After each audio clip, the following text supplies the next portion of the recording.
وعسى أن تحبوا شيئا وهو شر لكم والله يعلم وأنتم لا تعلمون صدق الله العظيم وصدق رسوله النبي الكريم.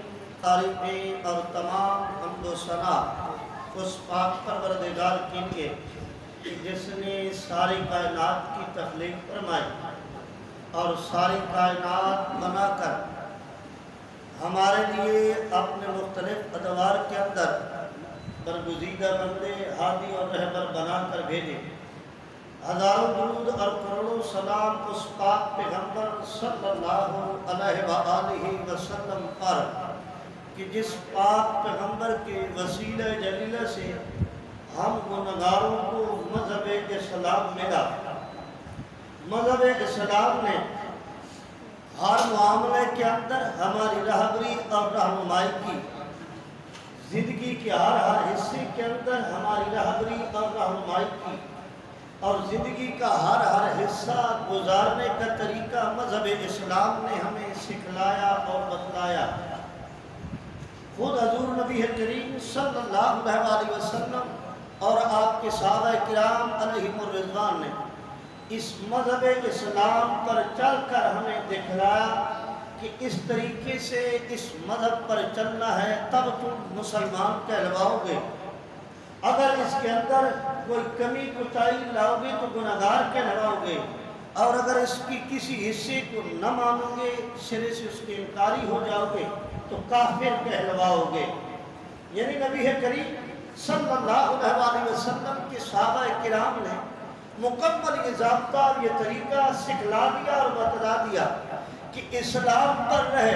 اگر بندہ اسلام پر رہے اور ایک عمل کرنے کا ہے وہ عمل کرتا نہیں، مانتا ہے کرتا نہیں تو گنہگار کہلواتا ہے. اور اگر سرے سے مانتا ہی نہیں تو دائرہ اسلام سے خارج ہو جاتا ہے، وہ طریقہ اسلام کا ہو. اگر اس کا وہ انکاری ہے تو دائرہ اسلام سے خارج ہو جاتا ہے. جس طریقے سے صحابہ کرام نے نمازوں کے اندر، حج کے اندر، روزہ و زکوٰۃ کے اندر، ہر معاملے کے اندر ہمیں سبق دیا، درس دیا، اسی طریقے کے اندر صحابہ کرام نے جہاد کے متعلق بھی ہماری رہبری اور رہنمائی کی. قرآن مجید فرقان حمید اعلان کرتا گیا، صحابہ کرام اس پر عمل کرتے گئے. پاک پیغمبر اللہ کا قرآن پڑھ کر سنا کر اس کی تفسیر و تشریح بتلا کر صحابہ کو بتلاتے گئے. صحابہ کرام علیہم الرضوان عمل کرتے گئے اور جہاں مشکل پڑی صحابہ کرام کو کہ عمل کس طریقے سے کرنا ہے تو نبی کریم صلی اللہ علیہ وسلم کا طریقہ دیکھا. آپ صلی اللہ علیہ وسلم نے جو طریقہ بتلایا اس طریقے کے متعلق وہ عبادت، وہ عمل لایا، بجا لایا.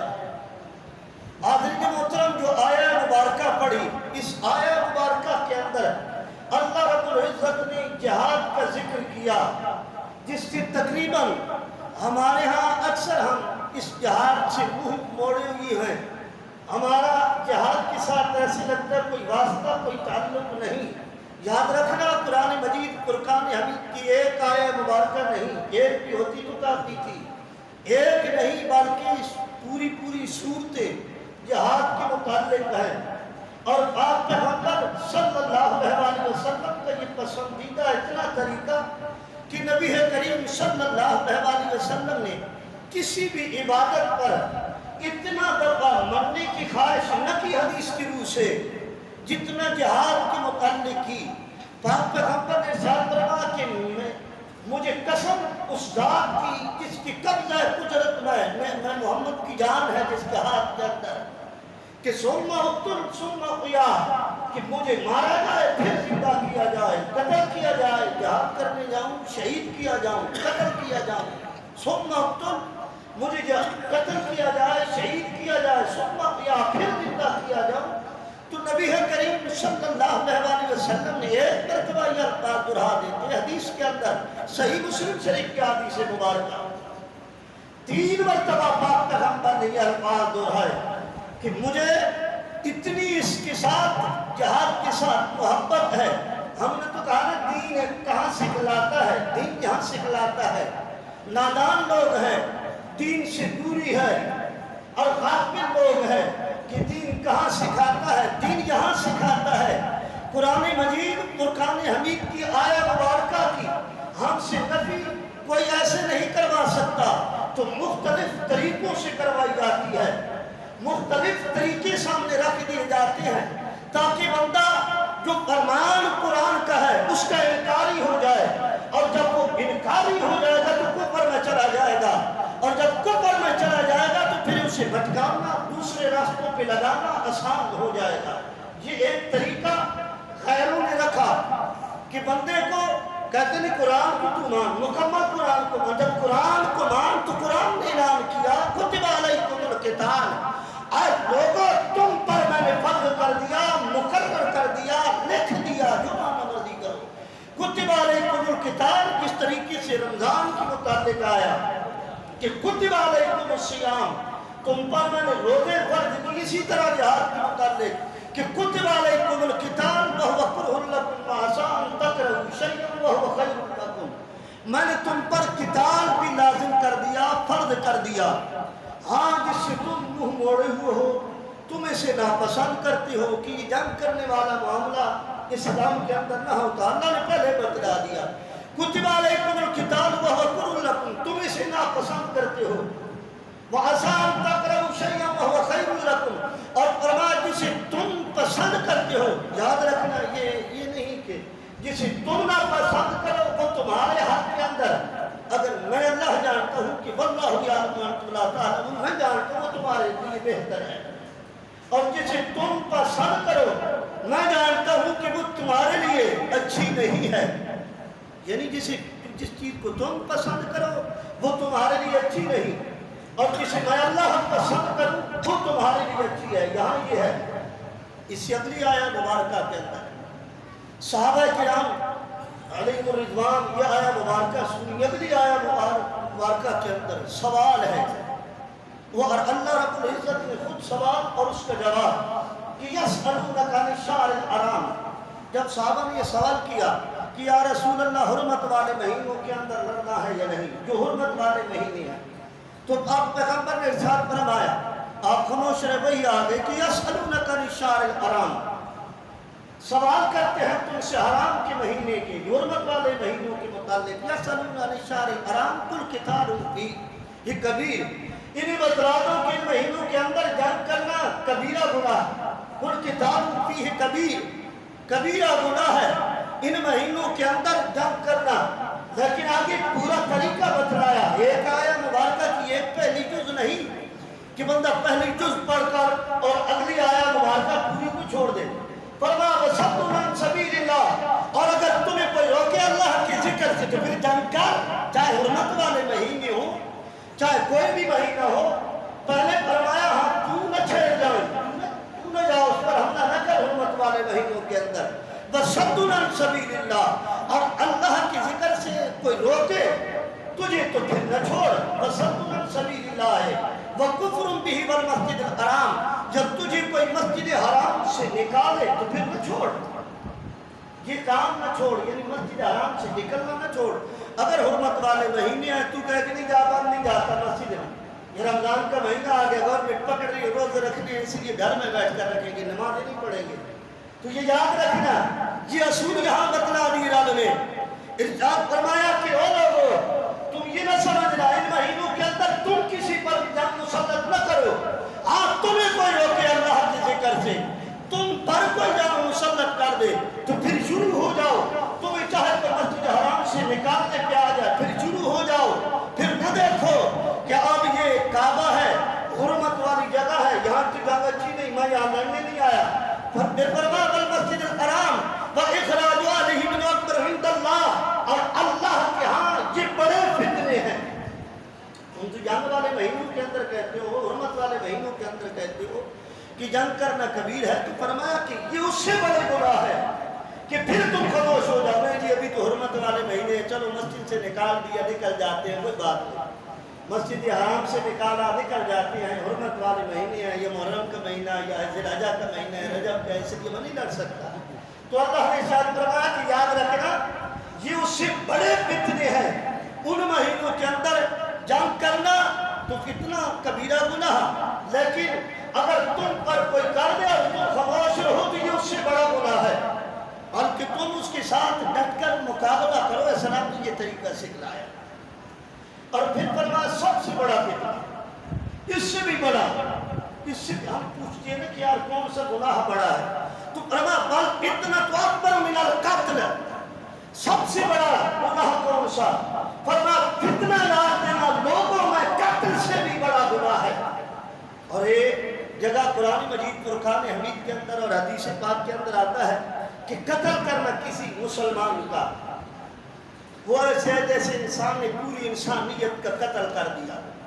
کسی بھی مسلمان کا قتل کرنا، ہمارے ہاں اس قتل کی کوئی ترجیح نہیں، اہمیت ہی نہیں دی جاتی، چاہے جہاں کہیں بھی ہو، جس علاقے کے اندر بھی ہو۔ فرمایا کہ ایک بندے کا قتل کرنا، اسلام پرست بندے کا قتل کرنا پوری انسانیت کا قتل ہے، حدیث کے اندر ہے۔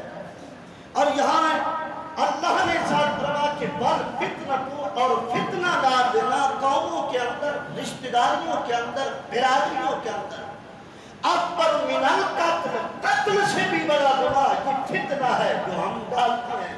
اور پھر کہتے ہیں یہ کہاں لکھا ہے اسلام میں؟ یہ دوسرے پارے کے اندر لکھا ہے، یہ یہاں دوسرے پارے کے اندر لکھا ہے۔ جو آیا مبارکہ میں موضوع بنا کر لایا اس سے اگلی آیا مبارکہ کے اندر یہ ہے، پچھلی آیا مبارکہ کے اندر یسألونک ماذا ينفقون، سوال کرتے ہیں تجھ سے کہ کس پر خرچ کریں۔ یسألونک ماذا ينفقون، جب حکم ملا صحابہ کرام کو، وہی اس وقت ابھی قرآن مکمل نہیں نازل ہوا تھا کہ وَمِمَّا رَزَقْنَاهُمْ يُنفِقُونَ، یہ آیا مبارکہ یا کوئی بھی آیا مبارکہ جو صدقہ و خیرات کے متعلق ہے، تو صحابہ نے سوال کیا کہ یا رسول اللہ یہ خرچ کس پر کرنا ہے، صدقہ خیرات کس پر کرنا ہے؟ اس سوال کا جواب اللہ رب العزت نے دیا کہ انہیں فرما دے کل ما انفقتم من خیر فللوالدین، بہترین خرچ تیرے والدین ہیں، والدین کو کھلا، کل ما انفقتم من خیر فللوالدین والاقربین، اور اس کے بعد رشتہ داروں کو کھلا، فرما والیتامی والمساکین، اور اس کے بعد یتیم اور مسکین وابن السبیل، پھر رابطہ مسافر، یہ ترتیب آئی بتلایا۔ اور اس سے اگلی آیا مبارکہ کے اندر ارشاد فرمایا کتب علیکم القتال، کہ تم پر جہاد فرض کیا گیا۔ اب یہ ایک آیا مبارکہ نہیں بلکہ چوتھے پارے کے اندر اللہ رب العزت نے ارشاد فرمایا ام حسبتم، جیسے ہم سمجھتے ہیں کہ نماز پڑھ لیں باقی باتیں چھوڑو پڑے، جو مرضی آئے جھوٹ بولیں، جو مرضی آئے کرتے پھریں، صرف نمازی بن جائے اور زیادہ سے زیادہ کریں تو رمضان کے روزے بھی رکھ لیں، حج عمرہ کر لیں، بس یہ کام کرنے۔ اسلام ہمارے ہاں زیادہ تر لوگ اتنا اسلام سمجھتے ہیں کہ صرف یہ اسلام ہے، نمازیں پڑھنا، حج عمرہ کرنا، روزے رکھنا، اس کے علاوہ زیادہ سے زیادہ وہ اپنی زکوٰۃ کا اگر پوچھا جائے تو بس گھر بنانے پہ، کمرے بنانے پہ بھینس سمیت سب تلی ہے، 10 12 کمرے بنا رکھے، پھر سامان کے بھرے پڑے ہیں۔ پھر زکوٰۃ کا مسئلہ کہ ہم پر زکوٰۃ ہے یا نہیں۔ میں نے پہلے کہا نا کہ ہم صرف اسلام سمجھتے ہیں نماز، روزہ اور حج کرنا اور یہ قربانی کر دینا زیادہ سے زیادہ۔ اب میں نے بڑا تیر مارتا ہوں جی، نمازیں پکی پڑھتا ہوں، روزے رکھتا ہوں، قربانی بھی کرتا ہوں، حج عمرے بھی کی ہیں، مطلب اسے اسلام سمجھتے، اس سے آگے کی بات تو ان کا علم نہیں، زکوٰۃ کتنی ہے، کس مال پر ہے، اس کا علم ہی نہیں، اور کتنی دینی۔ میں نے حدیث پاک کے اندر یہ سنن نسائی کے اندر پڑھا، پاک پیغمبر نے ارشاد فرمایا کہ 3 بسترے، ایک گھر والے اگر 2 ہیں تو 2 بسترے ان کے لیے، تیسرا مہمان کے لیے اور چوتھا شیطان کے لیے۔ میں یہ حدیث دکھلا سکتا ہوں، سیاستہ کی حدیث مبارکہ ہے۔ ہم سامان جوڑنے پہ جس کے گھر میں جاؤ پتہ نہیں کتنا سامان پڑا ہے، اس کی نسل بھی کھاتی ہے، وہ تب بھی ختم نہ ہو۔ نہیں جی، یہ رواج ہے، یہ معاشرہ ہے، ہم اسے یہ نام دیتے ہیں۔ تو یہ یاد رکھنا ان ساری چیزوں کی زکوٰۃ ہے، یہ نہیں کہ سامان غلط ہے، سامان رکھا ہے گھر کے اندر جو فالتو سامان ہے اس کی زکوٰۃ ہے۔ اسلام یہ نہیں کہ صرف نماز پڑھ لو، حج کر لو، قربانی کر لو، بس اسلام مکمل ہو گیا. اسلام اس میں مکمل نہیں، زکوٰۃ ہے ان چیزوں پر. تو بہرحال ہم جو سمجھتے ہیں کہ نماز پڑھ لیں، حج کر لیں، قربانیاں کر لیں، روزے رکھ لیں، شاید جنت میں چلے جائیں گے. اب سنو آیا مبارکہ، یہ قرآن ہے اور قرآن اللہ کا عدل فیصلہ ہے. ام حسبتم ان تدخلوا الجنة ولما يعلم الله الذين جاهدوا منكم ويعلم الصابرين. اے لوگو اس گمان کے اندر ہو کہ جنت میں داخل کر دیے جاؤ گے. ام حسبتم ان تدخلوا الجنة ولما يعلم الله الذين جاهدوا. ابھی تک تم نے جہاد کیا نہیں، جب جہاد والی ازمائش میں تمہیں ڈالا ہی نہیں گیا. ولما يعلم الله الذين جاهدوا منكم ويعلم الصابرين. اب تم پر صبر والی مصیبتیں آئی نہیں کہ تم صبر کرو. ابھی تو تم نے مصیبتیں دیکھی نہیں، جہاد دیکھا ہی نہیں، اور پھر خود ہی کہہ رہے ہو کہ جنت میں داخل ہو جائیں تو ایسا نہیں ہو سکتا. اسی آیت مبارکہ کے پیش نظر امام جلال الدین سیوطی نے اور دوسرے آیت پارے کے اندر جو آیت مبارکہ ہے کہ ام حسبتم ان تدخلوا الجنة ولما يأتكم مثل الذين خلوا من قبلكم. کیا اس گمان کے اندر بیٹھے ہو کہ جنت میں داخل کر دیے جاؤ گے؟ ام حسبتم ان تدخلوا الجنة ولما يأتكم مثل الذين خلوا من قبلكم مستهم البأساء والضراء. تم سے پہلے لوگوں کو بھی مصیبتیں پہنچی، سختیاں بھی آئی، مصیبتیں بھی آئی. سختیوں نے صحابہ کرام کو بھی نہ چھوڑا، سختیوں نے انبیاء کرام کو بھی نہ چھوڑا، سختیوں نے اماموں کو بھی نہ چھوڑا. امام ابو حنیفہ جیسے جلیل القدر امام بھی جہلوں کے اندر بند ہوئے. سختیاں مصیبتیں ان پر بھی آئی. یہ کیوں آئی؟ یہ قرآن کا اعلان ہے کہ سختی کی حالت کے اندر تو کیا کرتا ہے، اور جب عام حالات ہوتے ہیں تو پھر کیا کرتا ہے، خوشحالی کے حالات کے اندر کیا کرتا ہے. آیا نمازیں پڑھنی سختی کی حالت پر اب کو یاد کرتا ہے یا خوشحالی کی حالت پر اب کو یاد کرتا ہے؟ جب دونوں حالتوں کے اندر اللہ کو یاد کرتا ہے.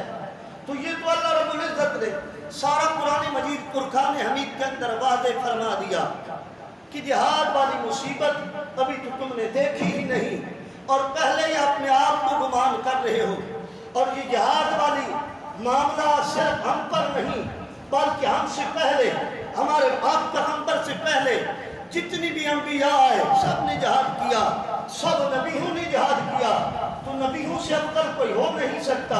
تو پھر ہم کس طریقے سے کہیں کہ نہیں جی جہاد والی بات، ہمیں اس بات کا علم ہی نہیں، ہمیں کسی نے سکھلایا ہی نہیں. تو کسی نے یوں بھی نہیں سکھلایا کہ اتنی کوٹھیاں بنا، اتنے گھر بنا، اتنے مکان بنا. یہ باتیں بھی کسی نے منبر پہ بیٹھ کر نہیں سکھلائی.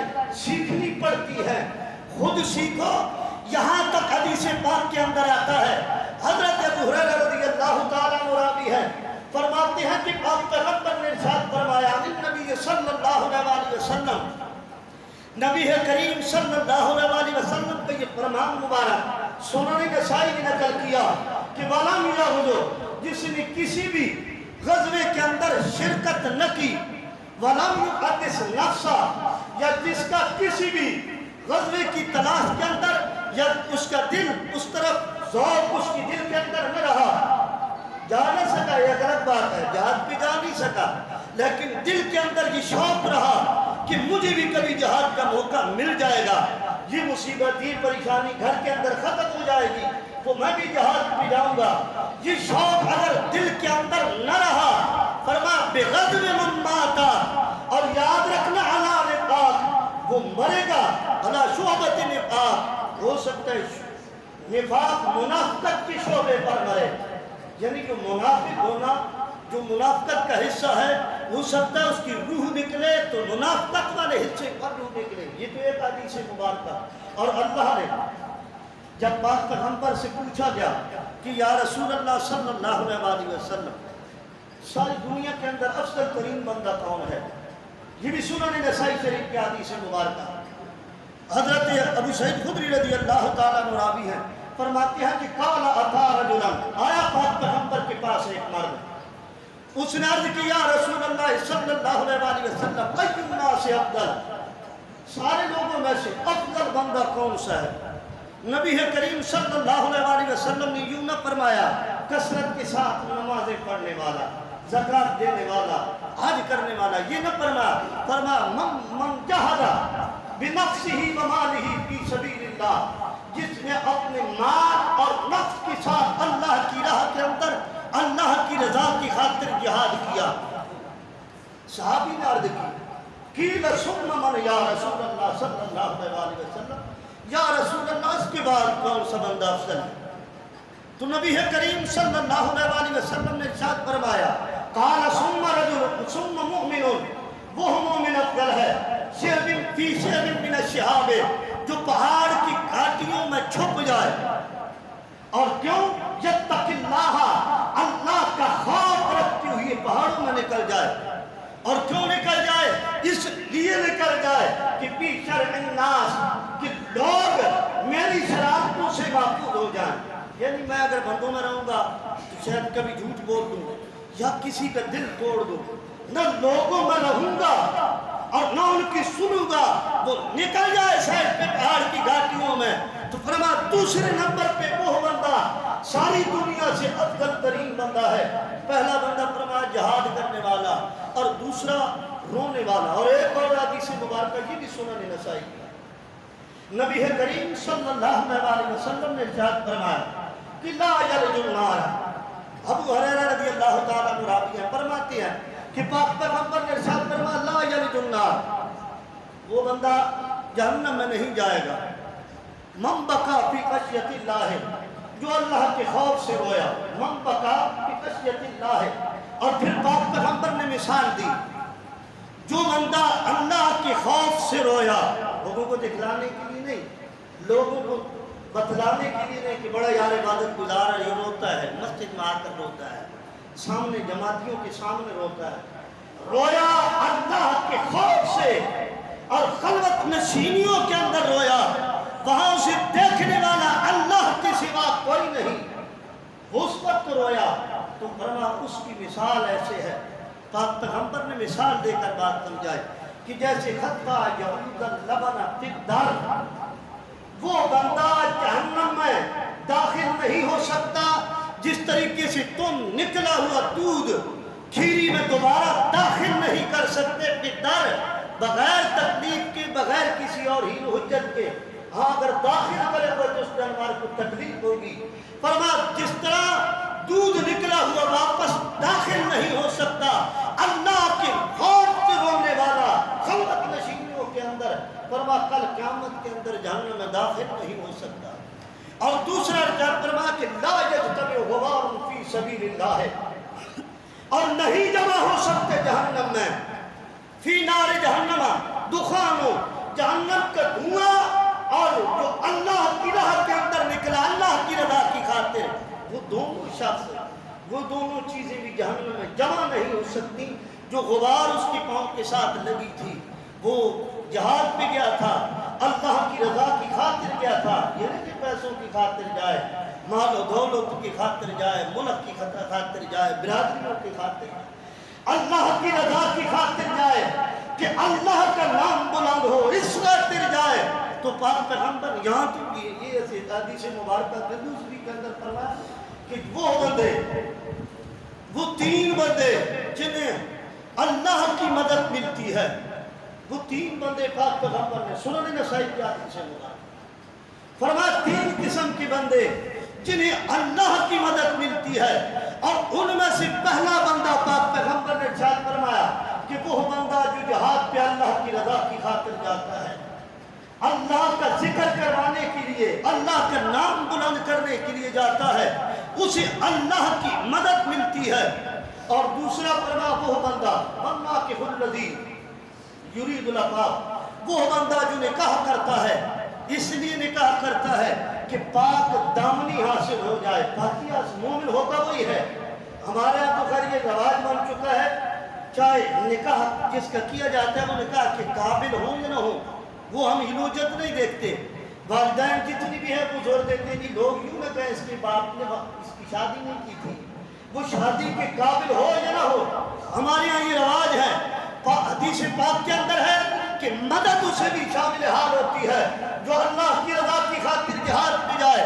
اور فرما من نکاح الذی یرید العفاف، اور جو بندہ پاک دامنی کی خاطر اپنی آنکھوں کو پاک رکھنے کی خاطر نکاح کرتا ہے، یعنی برائی نہ ہو جائے، اس خاطر نکاح کرتا ہے، فرما اس کے ساتھ بھی اللہ کی مدد ملتی ہے۔ اور تیسرا بندہ انشاءاللہ یہ اگلے جمعۃ المبارک کو مزید اسی جہاد پر، کیونکہ یہ جہاد صحابہ کرام نے کیا اور اس کے سارے پہلو صحابہ کرام نے سکھلائے۔ سیدنا حضرت عثمان غنی رضی اللہ تعالیٰ عنہ نے جہاد کیا اور ان کا مکمل واقعہ، حضرت عمر فاروق رضی اللہ تعالیٰ عنہ نے جہاد کیا اور شہادت دیکھیے کہ وہ صحابی جو اپنے مسجد کے اندر ممبر پہ بیٹھ کر شاریہ کو پہاڑوں میں دیکھ سکتا ہے، یعنی اللہ کے راز دیکھیے، اللہ کی قدرت دیکھیے، ادھر دیکھ سکتا ہے، خطبے میں پڑھتے ہوئے پڑھ دے کہ یا ساریۃ الجبل، وہ تو ساری تقریر بھی عربی کے اندر کرتے تھے، تو وہاں خطبے میں یہ بات بھی پڑھ دے تو سننے والے کو حیران اور پریشان کہ ساریہ پتہ نہیں کہاں پہ، اور وہ صحابی مصلی پہ کھڑا ہو جائے نماز پڑھانے کے لیے، پیچھے اس کا قاتل بھی کھڑا ہو جائے جو مارنے والا ہے، اسے نہ دیکھ سکے، یہ ہو نہیں سکتا، یہ راز ہوتے ہیں۔ سیدنا حضرت عثمان غنی رضی اللہ تعالیٰ عنہ جیسا جلیل القدر صحابی گھر کے اندر شہید ہوتا ہو جائے اور جلیل القدر صحابہ کرام حضرت علی المرتضیٰ شیر خدا یا دیگر صحابہ کرام موجود ہوں، سب کے علم میں ہو کہ اب انہوں نے شہید ہی ہونا ہے، لیکن اس وقت بھی یہ ساری جہاد کی طریقے ہیں۔ یہ جہاد صرف یہ نہیں کہ بندہ کہ میں کافر کے ساتھ لڑوں، جہاد اپنے علاقے کے اندر بھی ہے۔ وہ حضرت عثمان غنی نے وہ جہاد طریقہ وہ سکھلایا کہ یار لوگوں کو کلمے کی دعوت دو، اور جو کلمہ پڑھ گئے اگر ان کے اندر کوئی اتنا فساد پڑتا ہے تو اپنی جان کی پرواہ نہ کر۔ حضرت علی المرتضیٰ شیر خدا یا دیگر صحابہ کرام نے یہی سبق دیا، یہ درس دیا کہ لوگوں اگر کلمہ پڑھنے والوں کے اندر کوئی منافقت ڈال دے، پھوٹ پڑ جائے، عثمان غنی رضی اللہ تعالیٰ عنہ جیسا جلیل القدر صحابی اذیت کے ساتھ شہید کر دیا جائے، اس وقت کرنا کیا؟ فرما اس وقت پڑھنا قرآن ہی ہے۔ اگر ایسے حالات بن جائیں تو قرآن پڑھ کثرت کے ساتھ۔ حضرت عمر فاروق نے نماز کا طریقہ سکھلایا اور حضرت امام حسین رضی اللہ تعالیٰ عنہ نے یہ طریقہ سکھلایا کہ کسی کے ہاتھ کے اندر اگر ناحق بندہ آ جائے تو ہاتھ نہ دے، گردن تو گردن سے رہی، پورا خاندان کٹے تو کٹوا دے، لیکن ہاتھ نہ دے۔ یعنی یہ سارے طریقے صحابہ کرام نے انشاءاللہ مزید اگلے جمعۃ المبارک کو اس پر میں جہاد پر اور حضرت عمر فاروق رضی اللہ تعالیٰ عنہ کی شان کے متعلق گفتگو کروں گا۔ اللہ تبارک و تعالیٰ سے یہ دعا ہے کہ جو باتیں سنی پر عمل کرنے کی اور ہمیں صحابہ کرام کے نقش قدم پر چلنے کی ہمت و توفیق عطا فرما۔ وآخر دعوانا